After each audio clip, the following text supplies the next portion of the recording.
పడిపోయిన వాడు అనుకోవాలి నేను తిరిగి లేస్తానని, అప్పులు పాలైన వాడు అనుకోవాలి దేవుడు నన్ను లేవనెత్తుతాడని, అనారోగ్యంతో ఉన్నవాడు అనుకోవాలి దీర్ఘాయుష్తో దేవుడు నన్ను తృప్తిపరుస్తాడని, మూయబడిన గర్భం కలిగిన వాళ్ళు అనుకోవాలి నా గర్భఫలాన్ని తెరుస్తాడు, సంతులేని నన్ను సంతానము కలిగిన బిడ్డల తల్లిగా నా దేవుడు నన్ను ఆశీర్వదిస్తాడని, వివాహం అవని వారు అనుకోవాలి ఏకాంగిగా ఉన్న నన్ను సంసారిగా నా దేవుడు చేస్తాడని చెప్పేసి, వృద్ధాప్యంలోకి వచ్చిన వాళ్ళు అనుకోవాలి వృద్ధాప్యంలో నా ఆరోగ్యాన్ని నా దేవుడు చిగురింపజేసి ఆయుష్ నాకు ఇచ్చి నాకు కావాల్సింది ఏది కొదువు లేకుండా సమృద్ధినిస్తాడని అనుకోవాలి.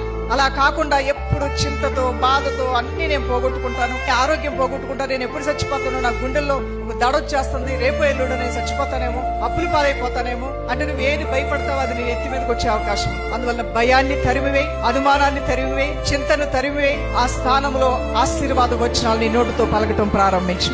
దేవుని మాటల్ని నమ్మకంతో పలకటం ప్రారంభించు. నిరీక్షణతో ఆశాజనకమైనటువంటి ప్రయత్నాలు చేయటం ప్రారంభించు. నీ ప్రయత్నాలను నీ దేవుడు సఫలపరచబోతూ ఉన్నాడు. హల్లెలూయా.